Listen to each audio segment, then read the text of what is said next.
Money FM 89.3, best of weekends. Jeremy Monteiro, welcome to Weekend Mornings. Hi, how are you guys doing? We're doing great, thank you. I was just trying to cue up some music from you, and it didn't cue for some reason, but we've got the real thing in person. That's even better, don't we? Yes, and before you say anything, Jeremy, I must jump in and say to our listeners, if you have access to social media, a laptop, a phone, put on Facebook Live now, because Jeremy is in the flesh, in the studio, sitting in front of his keyboard. Well, not in the flesh, he's clothed, so he does have that going for him. And wearing a darn fine hat, too, I must add. A darn fine hat. Jeremy, your new album, Live at No Black Tie, Kuala Lumpur, hit #1 in the charts, in the iTunes charts in Singapore this past week, #4 in the jazz charts. Congratulations, that's huge. Thank you very much. Yeah, really glad that people are downloading the record rather than just streaming it, you know. Tell us about the album. Well, I recorded this with two wonderful musicians, Jay Anderson, who's one of the most eminent bass players in the world, played with Carmen McRae, Joe Sample, and also Louis Nash, the most recorded drummer in jazz history, at a club in Kuala Lumpur called No Black Tie 2 years ago. So, you know, with my friend Sunil and I have been mixing it and getting it right. And finally, we released it on New Year's Day this year. Nice. And is that your home studio, Jeremy? Well, yeah, it's a part of my studio. It's very cramped. So this is the organ section, right? Where I have my Viscount Legend organ, which is known as a clone wheel. It's not a Hammond, but as you can see, it has all the drawbars and behaves just like a Hammond. Like a Hammond, what, the Hammond B3 or one of those classic? Yeah, the B3, yeah. That's the one that all the great jazz musicians used over the decades. And I'm looking at that power strip that's just behind you and hoping that you have a fire extinguisher nearby. It looks like my house. You know, you get so many things plugged in, computers and printers and everything else. You sound like my wife. Oh, no, I didn't mean to do that. Especially when you get your electricity bill. Jeremy, we're going to hear a bit of your music in just a minute, but before we get started on that, you know, let's talk a little bit about what's going on with the music scene now across Singapore.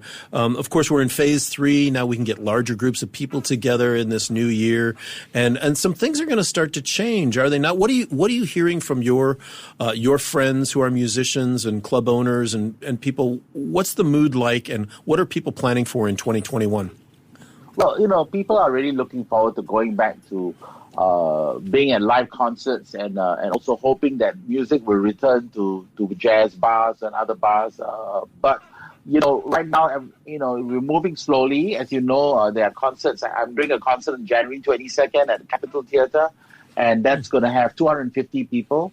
And 250 people unless you don't need to do a COVID test. But, of course, you know, we've also had people like Charlie Lim doing a concert at MBS couple of weeks ago, and it was more than 250. So I think they had to do the PCR test just to be safe. Clubs, not yet. I'm not sure when that's going to happen. Everyone's waiting. I mean, a lot of musicians like myself, quite a few have adapted, doing live streams, doing paid live streams, getting gigs online, and so on and so forth. Teaching online, that's a big thing that's happened. Really mushroom, which is great because some people actually are now able to make a living from teaching online. But still, on the whole, you know, we're not sure when we're going to return to more normalcy and whether it ever will be the same again pre-COVID. Wow. And just to go back a little bit, you mentioned your show coming up. Are there tickets still available for that, or is it sold out, or what's the status? No, there's still, I think my last count, there are about 80 tickets out of the 250 still available on System. So, you know, hope people will go on, you know. Of course, we're still continuing our online shows, and I have another big online show with the Jazz Association on the 24th of January called Taking Flight, with footage from our concerts all over the world in the UK and China and so on, and some fresh new tracks by the Youth Orchestra Jazz Trio. So that's another thing to look forward to. But it's online. That's online. Jeremy, I have to say, I haven't listened to every musician in the world, obviously, in the past year. But I have to say, you undoubtedly have to be in the top 10% of musicians who have spent the most time playing music online over the past year. You had your Sunday evening program for a while, and you've done all kinds of online concerts. How is that How has that experience been for you? Because sometimes you're performing solo, sometimes you're bringing in musicians from other locations, and you're doing it kind of in a coordinated way. What has that been like for you in a very untraditional environment? Well, when I first started out, it was very unprofessional, really homespun. It was horrible, actually. When I look back, I go, oh no, what did I do, But no, we did some really nice ones, like the UNESCO International Jazz Day Facebook page hosted both my 60th birthday concert, and that got like 210,000 views. And also the Jazz Association's International Jazz Day show, which got more than 100,000 views, which puts us actually among the top viewed pure jazz shows in the world this year on the International Jazz Day site. And what do you put that down to, Jeremy? Apart from the obvious, you're an exceptionally talented performer. Does it show again that there is a deep appreciation for jazz in Singapore?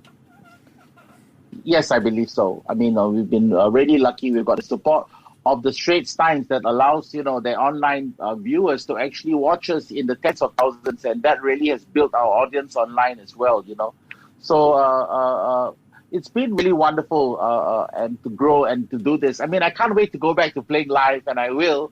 But I think that this live stream platform is gonna get just more and more sophisticated, and it's here to stay. And there usually will be hybrid shows right now. My 22nd January concert is not being live streamed because the promoter wants people to come out and believes in live shows more than live streaming. But, I think from now on, for example, my March 20th concert over at the Esplanade is going to be hybrid. People in the audience and people buying tickets to watch the show.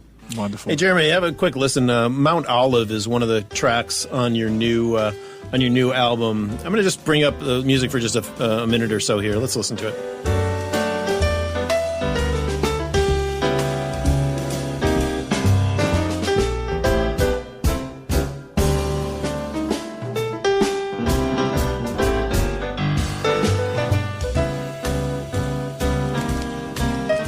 Yeah, it's a fantastic sounding track. Now, is that one of the main tracks that you want to highlight on this new album, Jeremy?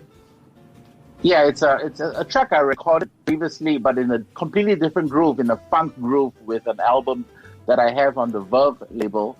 But I wanted to do it in the original intention that I had for the song, which is in a kind of like a conga swing groove, and I haven't done that since I first recorded the song. So it's a kind of an old thing that no one has heard. So that's great. More fun, yeah. And tell us about some of the other songs. What are some of your favorites that you have on this album? And maybe you want to play a few bars of one of them for us right now.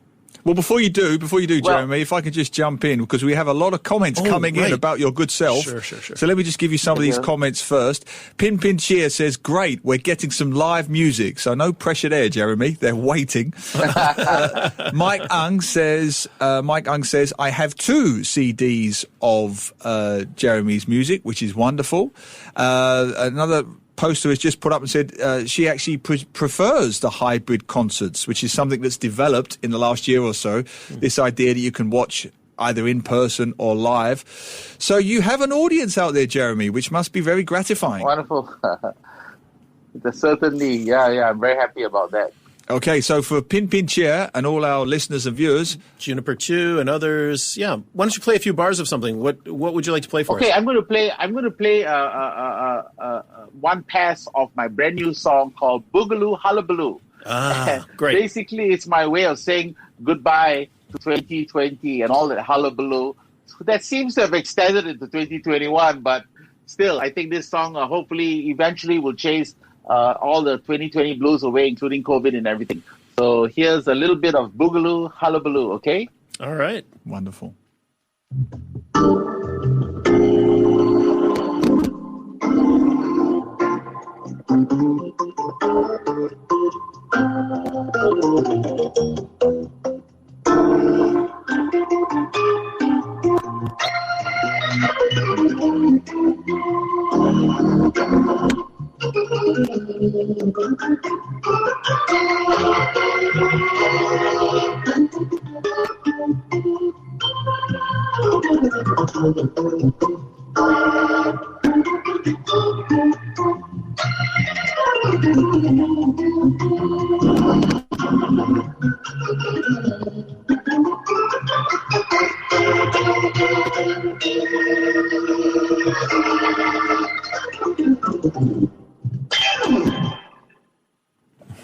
All right. Thanks, Jeremy. Boogaloo, hullabaloo. Okay, came across okay. Yeah, the sound wasn't great, to be honest with you, but I think people get an idea, and we'll get them to get online and get the album from you on iTunes or on Spotify or one of those. But that's fun. That's fun, Jeremy. And you know, it's quite a challenge to drop a new album at a time like this, is it not? Were you maybe a little bit leery of actually putting out a new album at this moment in time? Well, you know, I normally put out at least one record a year, and I didn't actually put any new record out in 2020. I was meant to release two, actually. So the first of the two I released on New Year's Day, so a day past my normal schedule of releasing one record a year. And then I have another one coming out in a few months, my first full vocal album, which will be out as well. And actually, I was involved in producing a record by the Jazz Association Singapore Orchestra Musicians, which called Two's Company, and that also made the charts. Actually hovered in the charts right in the middle for a couple of weeks. It's called Two's Company, and featuring not just myself, but a lot of great musicians from the Singapore music scene. And I'm really, really proud of that album as well. Well, Sky Lee is giving you applause. Pin Pin Cheer is also saying well done. So some nice feedback from our listeners, which is great. And also, Jeremy, you know, this idea of dropping an album. So you're now in the category with Paul McCartney and Taylor Swift and Beyonce. You know, these guys just drop their albums, don't they? You know, this is the thing now. You can't have 6 months build up and a big PR campaign. They just drop it. Yeah. So what does it feel like, Jeremy, to be in the category of Taylor Swift and Beyonce? Well, I think I have more records than Taylor Swift. I have 45 albums. Wow. You know, Taylor Swift is great. She's a multi-million seller. And actually, I will release this album in the US in May, and a full-on PR campaign for this album live at the No Black Tie in Kuala Lumpur. And I've got a team of 3 PR publicists ready to just make it just completely be heard across North America from May to July. So I'm looking forward to that bump that they'll have in listenership and sales all over the world, because, you know, if you're on the top of the charts in the US, which is what I hope will happen, everyone hears you all over the world. Yeah. And one reason I asked the question about releasing the album now is, you know, typically, like you say, you have PR people and marketing people helping you, but it is almost always followed by concerts, right? By in-person appearances at wherever, right? Either here in Singapore or around the world. So without being able to do that in person, it'll be interesting to see, you know, what kind of response you get. Now, of course, you hit number 1 in Singapore this past week, which is great.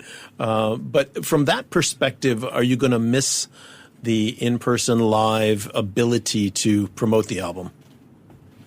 Absolutely. Actually, I've postponed a tour with Jay and Louis twice already, because we were meant to release the album in early last year and then tour the album, right? So we still have tentative dates in July to tour China and parts of Southeast Asia. And I don't know whether that's going to happen. You know, it may be postponed again. But I think, you know, just the fact that it's heard on radio all across North America, and thank you so much for having me on and allowing me to share my music with your listeners. But I think that's what really is going to get the album successful, because we can't tour the record. No, but what you can do is you can send your music overseas, and you really are one of Singapore's great artistic exports. I mean, Singaporeans should be shouting from the rooftops in gratitude, in my humble opinion, that you really have taken Singaporean music around the world. You mentioned there 45 albums, did you say? Was it 45? This is my 45th, yes. 45 albums. This one is about to go nationwide across North America. How do you feel about that you are such a wonderful music ambassador for Singapore? Well, first of all, I think I have to concentrate on just trying to make great music. And my first primary focus is really, you know, make sure the album is what I want it to be. And then after that, I have to work it. A lot of people don't do the second part of working it. Correct. Coming on radio and talking to you, you know, getting it out there and speaking, doing interviews. You know, the album's going to be sent to 350 publications in America, for example. People don't do this effort and then wonder why they don't have any listenership. So I think that's very important to do. I'm very grateful for my Singapore listeners. I just turned 60 in 2020, and I have to say I feel very loved by my Singapore listeners and the Singapore jazz crowd.